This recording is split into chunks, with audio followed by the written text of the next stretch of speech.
The title of tonight's event is Ether Dollars, A Tale of Four Sides. And I have to apologize, we actually only have three. And the reason is Chancellor Barnett can't make it because his father is ill and in the hospital. He apologizes for his absence. But I'm sure we're going to cover all the questions and more tonight anyway with our Dynamite 3 plus Adrian.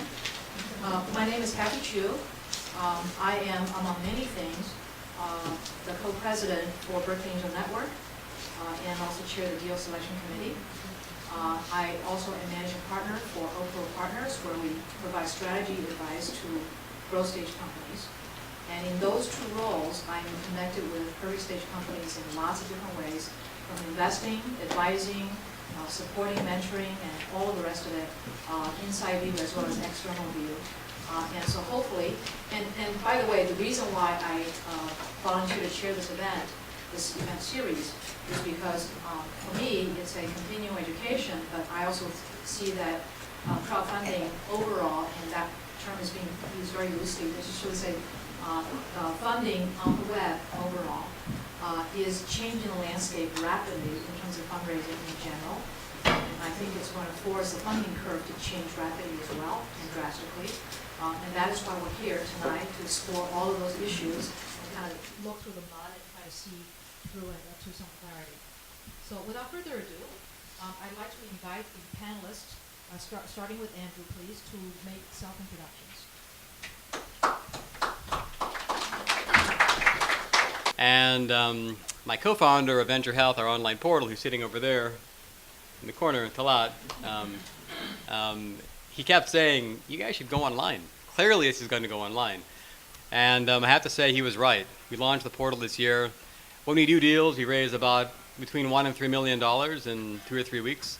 So we can move real capital. But the real surprise for me is that people actually are finding us. Their investors are finding us from around the nation, and they're co-investing with us. So to me, there's a real power that I hadn't fully appreciated about these online platforms, and having investors find you is a pleasant change, especially in healthcare. So that's my summary. Thank you. Yep. Hi, everyone. I'm Katie Fitzgerald. Thanks for having me here today, and thanks, Andrew, for the kind words. CircleUp is an online marketplace for high-growth consumer product and retail companies, and we help those companies to raise capital from accredited investors. We were founded in 2011, launched in April of 2012, and to date have helped 23 companies raise a little over $23 million in capital, so our average raise is about $1 million. My background is in investing. Before CircleUp, I was at HIG Capital in their lower middle market buyout group, so taking majority positions in middle market companies. And then prior to that was in investment banking, advising companies on mergers and acquisitions. I'm Jilliene Helman, and I'm the CEO of Realty Mogul, and we're a marketplace for accredited investors to pool money online and buy shares of pre-vetted real estate investments. So apartment buildings, retail shopping centers, office buildings. We offer both equity investments in real estate and debt investments in real estate. About 30% of our portfolio right now is debt, and the other 70% is equity investments. And we're exclusively focused on cash flow. So we're looking to provide investors with current income. And I think more importantly, we've distributed over $500,000 back out to our investors. Cash flow is very, very, very core to our culture. My background is in banking, predominantly in risk management, wealth management, and finance. Prior to launching the company, I was working for a private bank, working with the broker-dealer, the registered investment advisor, the real estate lenders, the wealth planners, and the trust officers to build holistic solutions around high net worth individuals, endowments, funds and funds. And I think that there's a massive opportunity in crowdfunding. I was speaking yesterday in Houston about the renaissance of online finance. And I think that we're just scratching the surface of it. And I think it's an incredible opportunity for us to share more about what we're seeing in the market tonight. So thanks, Kathy, for coordinating. Great. Thank you. Adrian. So my name is Adrian Rich. I'm a partner here at Dorsey and Whitney. We're streaming live, so... I'm a partner here at Dorsey and Whitney. I'm a corporate partner. I've been working with small companies who either have or may engage in some type of crowdfunding activity, either through sale of their securities or sale of their products through platforms like Kickstarter.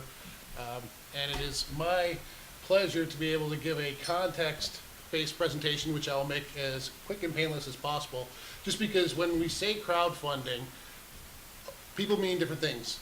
And so we want to make sure that for this conversation and for you all going forwards, that we're really clear on what is going on in today's capital raising securities law, so you understand how CircleUp, how VentureHealth, and how Realty Mogul fit in. So with that, I'll go ahead and start. Please. But before you do that, I just want to thank you, Dorsey and Whitney, for sponsoring tonight's event. So it's fabulous. Should we read the stream? I can do that. Here we go. All right, so just as a little bit of background, modern securities law started in the Great Depression, as probably everyone in the room knows, and has always been about protecting widows and orphans. So very investor-focused. You're filing with the SEC, you're going through that process and spending upwards of $1 million or more. If you don't do it, sometimes you're breaking the law. What we're here to talk about today is the exemptions from registration. There are quite a few, and there are new ones that have really become exciting for people to talk about, even though they have some drawbacks, which we'll touch upon briefly. The securities law landscape, as we see it from the crowdfunding perspective, has three components. The traditional Regulation D. This is something that's been around for 30 plus years. It's what many platforms are using in order to engage in their online investing opportunities. And it allows to sell to accredited or unaccredited investors, meaning rich and not so rich, although candidly, traditional Regulation D is almost exclusively limited to accredited investors because there's a very significant information requirement if you do sell to unaccredited investors. The main thing about a traditional Regulation D is that you have to have a pre-existing business relationship.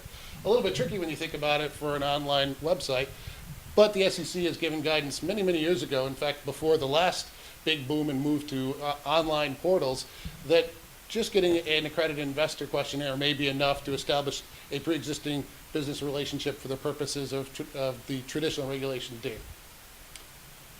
Now we move on to what's new and exciting, potentially.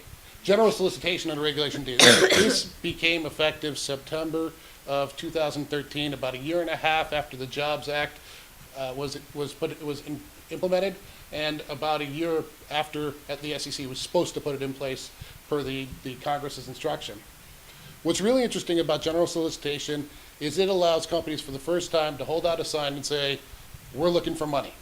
So it makes it much easier for companies to begin to establish the relationships that they need in order to create capital if they don't have them already. And remember, the traditional Reg D requires a lot trickier potentially than just putting up a sign saying that we're not accepting capital. But there are some downsides. The first is that it's accredited investors only. I mean, we can only take money from accredited investors, and there is a heightened scrutiny on how we figure out whether an investor is accredited or not. Under the traditional Regulation D, all the investor had to do was say, I'm accredited. That was good enough. Not the case when you're doing general solicitation, because the SEC has put in place pretty significant obligations on the part of the seller or their broker to confirm that people are accredited investors. And then crowdfunding. This is the newest thing. And the crowdfunding exemption isn't either of these two things. It's not the traditional Regulation D, and it's not the general solicitation. It is, in essence, the Kickstarter for equities. Anyone can invest, but there are strict investment limits per company and per investor. And I'll talk about those briefly as we go along. Regulation D, as I mentioned, fundamental to the manner in which companies have been raising capital for 30 years. So when we talk about accredited investors, everyone in the room probably knows what that is, but it's $1 million in net assets, $200,000 or $300,000 in annual income. There are 8.5 million accredited investors in the United States. That's a pretty big market for companies to go after looking for capital. Many of those investors do not live in Silicon Valley or in any place where there is a significant deal flow or emphasis on investing. When we talk about general solicitation, what does that mean? I mentioned that you can put out a sign saying I'm looking for capital. Last year you go to jail for that potentially. Now you can do it. You can do cold calls, publications, radio, email blasts. It really opens up the opportunity for companies seeking investment to go out and find their investors. As I mentioned, the downside is that there is a significantly enhanced obligation to ensure that people are accredited investors. It really requires, from an issuer perspective, a significant amount of diligence potentially by yourself or by a broker, an attorney, a CPA, to truly review documents that effectively demonstrate that an investor is an accredited investor. There's been a lot of concern about that from the angel community, and it's something that's still open and being debated. So we talked a little bit about crowdfunding. This is the newest. October 23rd is when these rules came out. They are not effective yet. You can't do this, but certainly it looks like sometime in the near or distant future it will be possible. But there are significant limitations that anyone looking for capital of this nature have to think about. The first is companies can only raise $1 million every 12 months using this exemption. So it takes a lot of companies out immediately. Just isn't enough capital. And a second very significant restriction is that investors themselves are very limited in the amount that they can invest. In fact, whether they're incredibly wealthy, a little wealthy, or just making ends meet, they can all invest, but it's very limited. For people making less than $100,000, it's basically limited at $2,000. For people whose annual income or net worth in excess of $100,000, it's 10% of their annual income or net worth, but it's limited in all cases to $100,000. And what's fundamental is that's $100,000 per year, no matter how many companies you want to invest in, meaning that you cannot invest $10,000 in 15 companies because that would take you over the $100,000 aggregate limit.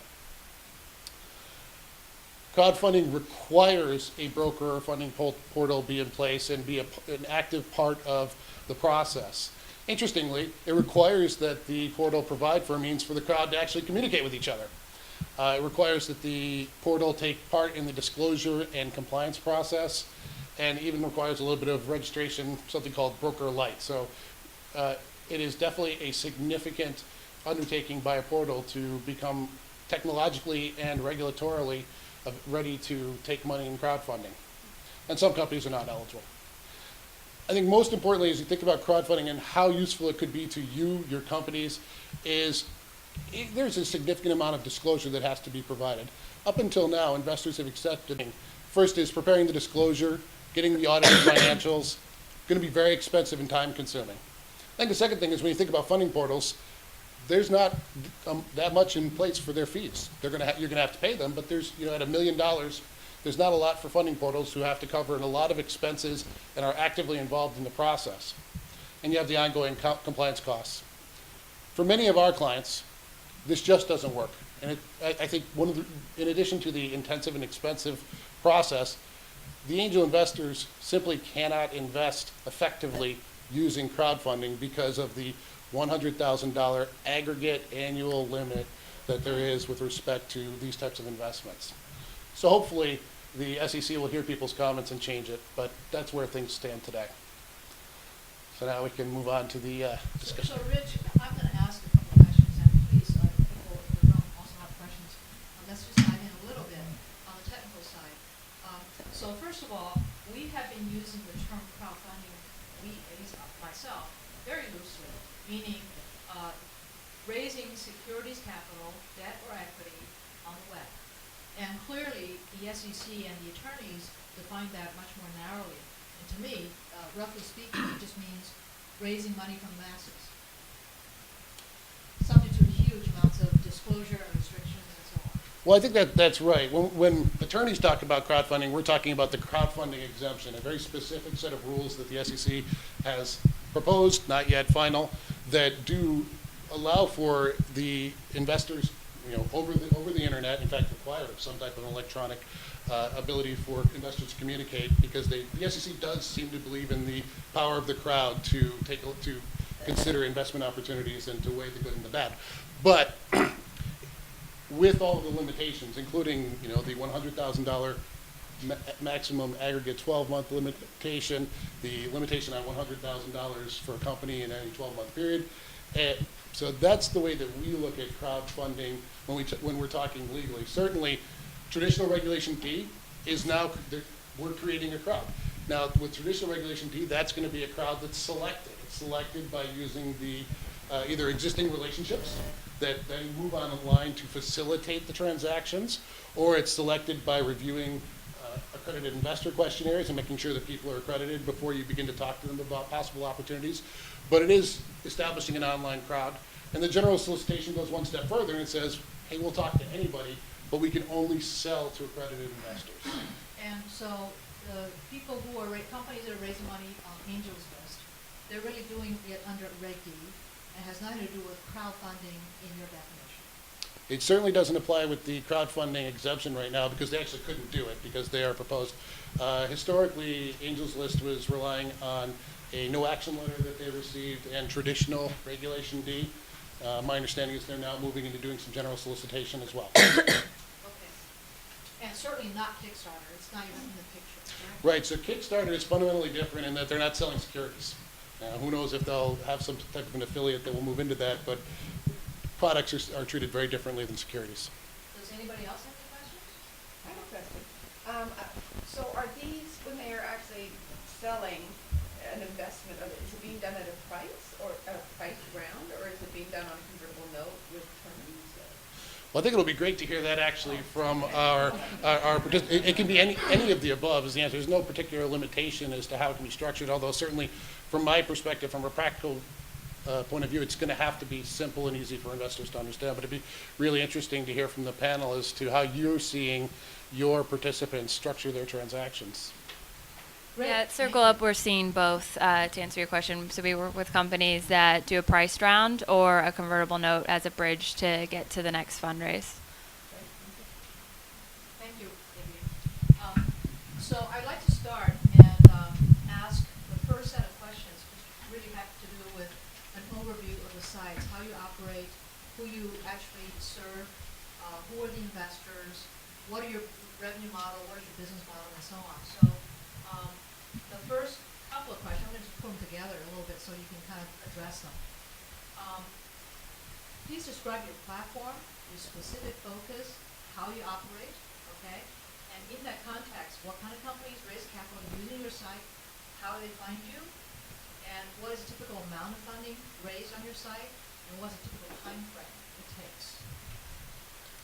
So we're focused exclusively on real estate, and the types of companies that we raise capital for are established real estate businesses. So they're folks who have been in business for a number of years. They've typically done anywhere from $100 million to $2 or $3 billion in real estate, and they're identifying an opportunity to raise capital from the crowd, which is different than the types of capital that they've had access to historically.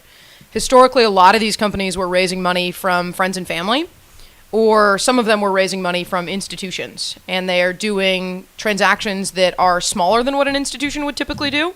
So for example, we just collectively raised over $1 million for a self-storage property. It's the first self-storage property in the country that is being crowdfunded, and the operating partner in that transaction has never ever opened up their transactions to a retail investor. All of their capital has been institutional capital. This particular property was too small for the institution. So most institutions in real estate are looking to write a $10 million check. And if it's anything less than that, it may not be a good use of their time. And we work with a whole host of real estate companies all across the country. We've got companies in, I think, 10 or 11 states now. And they're all established businesses. So I think one of the challenges that we're seeing with crowdfunding is that you have folks who don't have the requisite experience, who think that they can raise capital via crowdfunding. And I don't see that as being the case. I think that investors really want to invest with established companies, whether it's an established product company or a startup that has some great traction or a real estate firm that has really great traction. And that's our core focus, is those real estate companies who are looking for additional capital, who have a really good track record to begin with. At CircleUp, we focus exclusively on consumer product and retail companies. And the reason we focus there is because historically those companies have had a really difficult time raising capital. There aren't any large established angel networks or VC firms that focus on consumer product, and the private equity firms and the strategic buyers aren't interested in those companies until they are north of $10 million in revenue. And so between starting the company and when they're ready for those institutions, they have a lot of cash flow that and inventory purchases and everything that they need to fund, and they will typically spend 6 to 18 months trying to raise capital, and a very inefficient process. And so we focus on consumer because even the best brands within consumer struggle to find access to funding. And so by introducing them to investors through our platform, they're able to raise capital much more efficiently. So our average raise is 2 to 3 months versus the 6 to 18 that they will spend offline. And we also have a large network of investors that know consumer very well and can provide value beyond just capital. All right, so I'll say that we're an online venture fund, and we are by investors for investors. And our model is different than most equity crowdfunding portals out there. So, Kathy asked about the business model, economics. Our economics are driven by carry. And we invest under Regulation D the way venture funds have been doing for decades. And I think a great point is made about what do investors like to see. They like to see someone who's established with a track record. So we have 3 exits of deals that the crowd has been in since we began doing this. And I think we have a reasonable idea of how to invest in healthcare. But for this business to work for us, we have to be able to pick winners. So we're never going to do a huge volume game, right? Our portal is about trying to mobilize capital from accredited investors into really exciting biomedical breakthroughs. And I think when I hear about other industries, they say capital costs are going down to start companies. The opposite is true in healthcare. And not only that, healthcare is complex. There are layers of complexity. We know how to navigate that. We've been building companies and exiting companies for a while. When you add up all our exits as companies we founded, me or Wayne and me, the 3 of us, we have 18 exits, 15 made money. And when I think about why investors want to work with us, it's because they understand that we're trying to get them into deals that will make them money and also help drive patient outcomes. I love clinical outcomes. I'm doing what I do because I want to help healthcare. And the people who end up investing with us share that passion. And to me, it's so much fun to meet these people. And it began with our own network, but with this portal open, people are actually finding us now because we're being covered in some publications. Incredible. But so our model is really carry. There's some fee. The fee is substantially lower than for a regular VC. And the model is slightly different, right? Our LPs, our investors, they make the investment decision. We don't. And the way we handle that is somewhat different. As far as numbers go, when you add up all the deals we've done, we've done 6 deals, $11.7 million. This gives you a feel for the average size per deal. And we have 3 have exited. We'll see how we do over time. I mean, healthcare is very lumpy. And say it again, what we do is incredibly risky. So we only want people who really can afford to do what we do. They have the patience to do it, and they can invest in a basket of companies, not just 1 or 2. And you said 2 years operation? How long have you been? We launched the website in April of this year, but really this is an online aspect of things we've been doing for about 2 years. It's been about 2 years, and it's nice when the market comes to you and asks to do it. The exit that you mentioned, are they since this year, or is that all? Oh, they were all this year, yeah. So spinal modulation, around $500 million, and Focus for around $100 million, then Body Media acquired by Jawbone. Well, it's lumpy, right? When these people came and we said, prepare for 5 or 10 years, because there will be deals that'll be 5 or 10 years, and there'll be other deals which just won't work. That's the world we're in, right? So we're in a world of risk. So Katie and Jill, could you also talk about your revenue model and sort of what role do you really play in this kind of ecosystem? Sure. So we have a curated marketplace. There's kind of 2 approaches to crowdfunding, and maybe there's a third, but I'll address 2. One is a completely open marketplace where any company, any business is able to list on your platform. And the other is a curated marketplace, and we are very much a curated marketplace. So we do diligence on all of the real estate companies that we work with, and we do due diligence on all of the properties that we're going to invest in. So we charge a due diligence fee to the real estate companies that we're working with. It's a flat due diligence fee. And we charge 1 to 2% on an annual basis to investors. So we have an administrative fee in order to distribute cash flow to the investors, in order to do reporting out to the investors, and in order to do tax documentation out to the investors on an annual basis. And any carries or anything like that? We don't currently have a carry in any of our transactions charged to investors. We have done transactions where the real estate company will give us a piece of their carry, but we're not currently charging investors for any carry. So CircleUp is a registered broker-dealer. We're registered with FINRA, so we actually charge a percentage of the amount raised. So that's how we take our compensation, and it's on the amount that is raised through our platform. So we work with a number of companies that have their own network of angels or people that want to invest in the business, friends and family or otherwise. And we help them to close out the round, and we'll charge a percentage of the amount that we successfully bring in through the platform. So a little bit different than some of the other compensation models up here. What's the typical range of? So it's in line with an investment banking fee would be offline. We don't disclose the exact percentage, but if you were to go to an investment bank in an offline world with these size deals, it would be in line with that. And the size deals are? So it varies. Our average raise is about $1 million, although we think of ourselves anywhere up to about $5 million. Okay, thank you. So, the last bit of my previous question is, what is the average time it takes for a company to actually successfully complete a raise? Ours is pretty quick. I think the longest we've ever had is something like 30 days. On smaller transactions, most of our debt transactions, so our loans that are secured by real estate, are much smaller than our equity investments. Those will get funded in a matter of minutes or hours typically, because they're so small, and we've got some velocity in the marketplace now. Our equity transactions, which are usually $1 million or more, take a little bit longer, but I think our longest has been 30 days. Our typical raise is 2 to 3 months, so that's our average. We typically guide companies to expect between 2 and 4 months. And then again, the average raise is about $1 million in that time period. Yeah, so ours is generally in the range of 2 to 4 weeks. We raised $2.5 million in August in 14 days, and in April it took us about 3 weeks.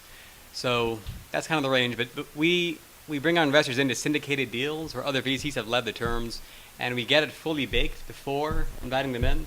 So when they come in, it's pretty well baked, timeline set, they're in or they're out, and that's our process.